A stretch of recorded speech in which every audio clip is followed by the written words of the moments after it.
Assalamualaikum, kami merupakan pelajar Fakulti Sains Komputer dan Matematik dari UiTM Raub Cawangan Pahang dari kelas S11O3E dan merupakan kumpulan 3 yang akan membentangkan topik keistimewaan puasa dari segi Islam dan saintifik. Nama diberi Kamisah binti Aya, saya akan menerangkan apa itu puasa.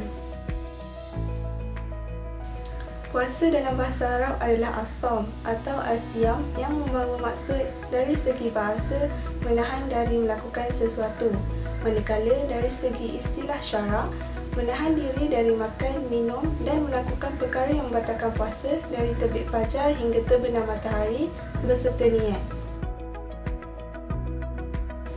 Niat puasa. Nama itu Saum Ramadan lillahi ta'ala, sahaja aku berpuasa kerana Allah Ta'ala. Niat puasa tidak wajib dilafazkan dalam bahasa Arab, namun sekiranya individu melafazkan dalam bahasa Arab, mereka akan mendapat pahala tambahan tanda cinta akan bahasa Arab yang merupakan bahasa baginda Rasulullah SAW dan bahasa Al-Quran. Rukun puasa ada dua, iaitu niat dan menahan diri dari makan, minum dan melakukan perkara yang membatalkan puasa. Puasa terbahagi kepada 4 jenis, iaitu puasa wajib, puasa sunat, puasa haram dan puasa makruh. Puasa wajib rukunnya wajib kepada semua umat Islam dan sekiranya tertinggal, puasa ini perlu diganti. Contohnya puasa Ramadan, puasa qada dan puasa nazar. Puasa sunat pula hukumnya sunat kepada umat Islam untuk mengerjakannya. Contoh puasa sunat ialah puasa 9 dan 10 Muharram, puasa pada hari Isnin dan hari Khamis, puasa 6 pada bulan Syawal dan banyak lagi. Puasa haram pula hukumnya haram kepada semua umat Islam untuk mengerjakannya. Contoh puasa haram ialah pada 1 Syawal dan 10 Zulhijjah yang merupakan hari raya Aidilfitri dan hari raya Aidiladha. Syarat wajib puasa ada 4, iaitu Islam, baligh, berakal dan bebas dari uzur syar'i. Manakala syarat sah puasa pula ada 6, iaitu Islam, berakal, mumayyiz, niat, bebas dari uzur syar'i dan menahan diri dari makan, minum dan melakukan perkara yang membatalkan puasa. Syarat-syarat ini penting kerana sekiranya ibadah puasa dilakukan tetapi tidak dilengkapi dengan syarat-syarat ini, ibadah tersebut akan menjadi sia-sia. Ibadah puasa perlu dilengkapi dengan syarat wajib dan syarat sah dengan baik dan sempurna. Oleh itu, umat Islam perlu mengingati syarat sah dan syarat wajib puasa, niat puasa dan perkara-perkara yang akan membatalkan puasa agar ibadah puasa mereka sempurna dan sah di sisi Islam. Nama saya Muhammad Izzazani bin Muhammad Fazil dan isi seterusnya yang akan kita bincangkan ialah masing sains dan teknologi Islam. Poin yang pertama iaitu pengertian sains dan teknologi dari pemahaman Islam.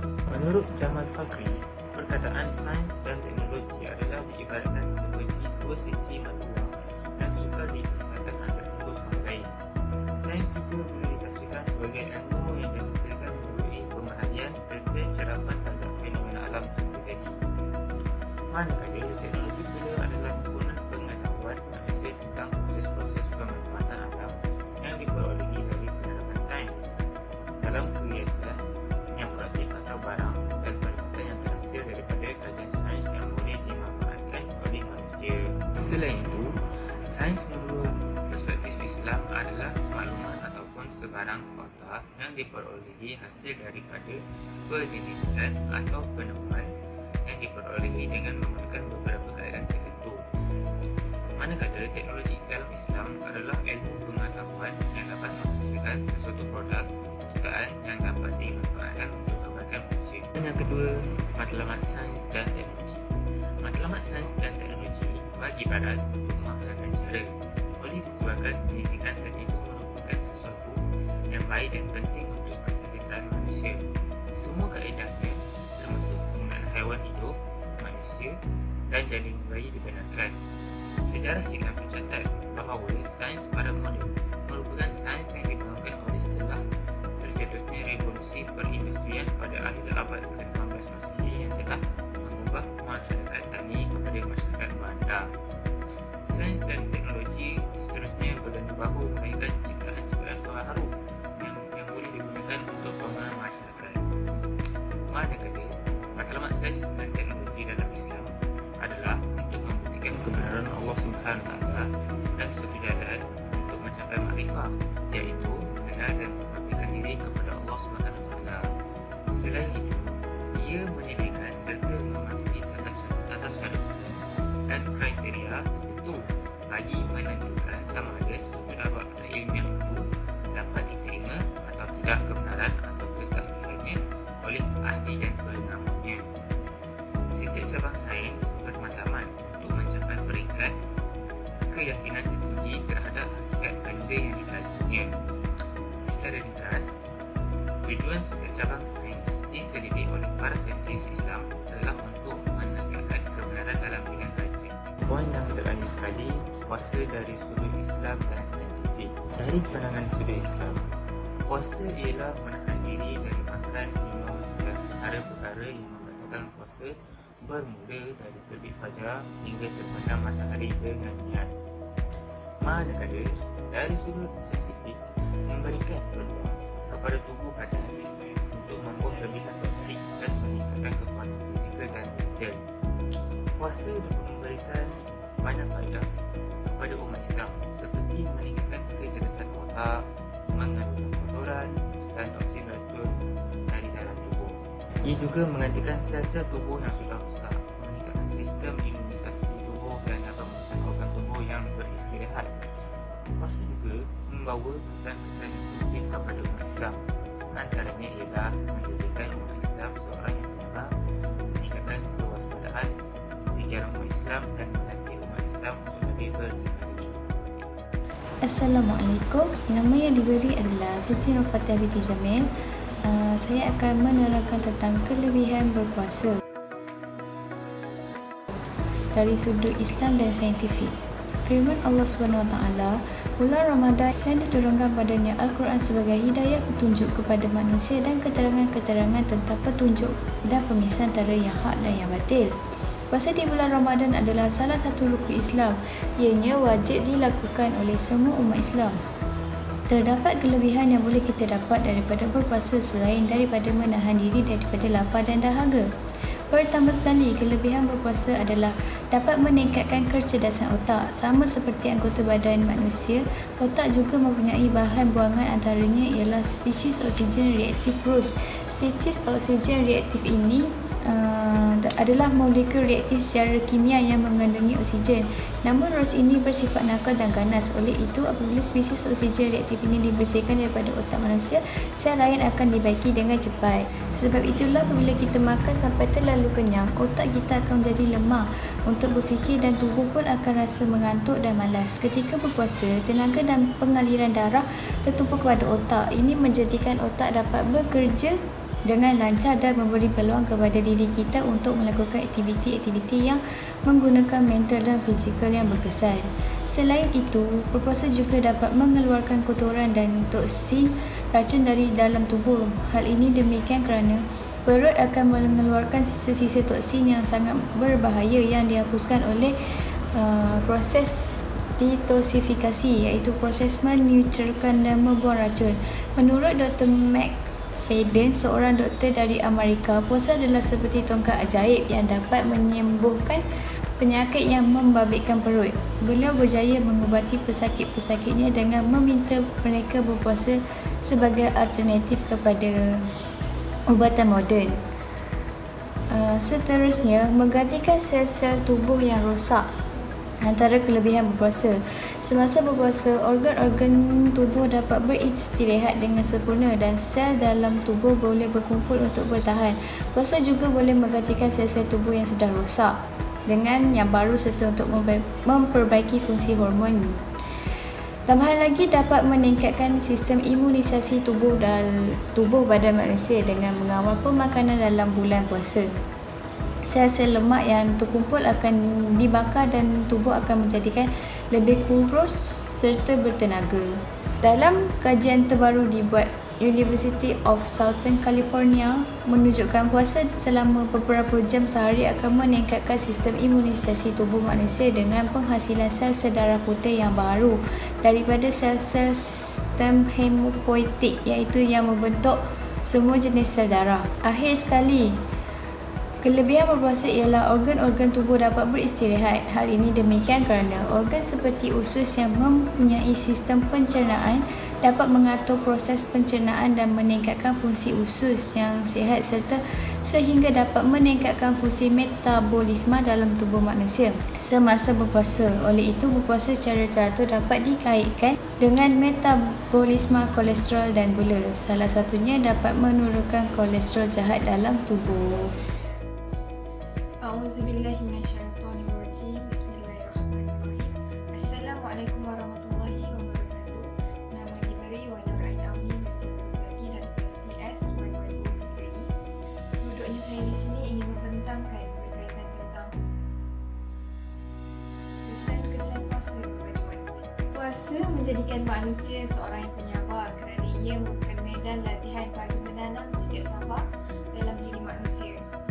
Bukan sekadar menahan lapar dan dahaga, malah dapat mengawal amarah dan menundukkan nafsu syahwat. Kiranya ia dilakukan dengan benar, sesuai sebagaimana tuntutan agama, maka sifat sabar akan terselah dalam diri mereka. Sebagaimana sabda Rasulullah, "Wahai sekalian pemuda, barang siapa di antara kamu yang mampu menikah, hendaklah ia menikah kerana ianya mampu menundukkan kemaluan dan menjaga kemaluan. Dan bagi barang siapa yang tidak mampu untuk menikah, maka hendaklah ia berpuasa kerana sesungguhnya puasa itu pemutus syahwat." Hanya tanpa sifat sabar dalam diri, maka sukar bagi seorang manusia itu untuk melakukan ibadah kerana setiap ibadah yang dilakukan perlu disusuli dengan sifat kesabaran yang tinggi. Beralih ke isi yang seterusnya, puasa meningkatkan kewaspadaan fikiran manusia kerana kita tidak dibenarkan memikirkan hal-hal yang merugikan kerana ianya menyumbang kepada kurangnya keberkatan dalam berpuasa. Oleh itu, agar fikiran kita lebih terjaga dan dapat mengelakkan diri kita dari melakukan perkara-perkara yang dimurkai Allah.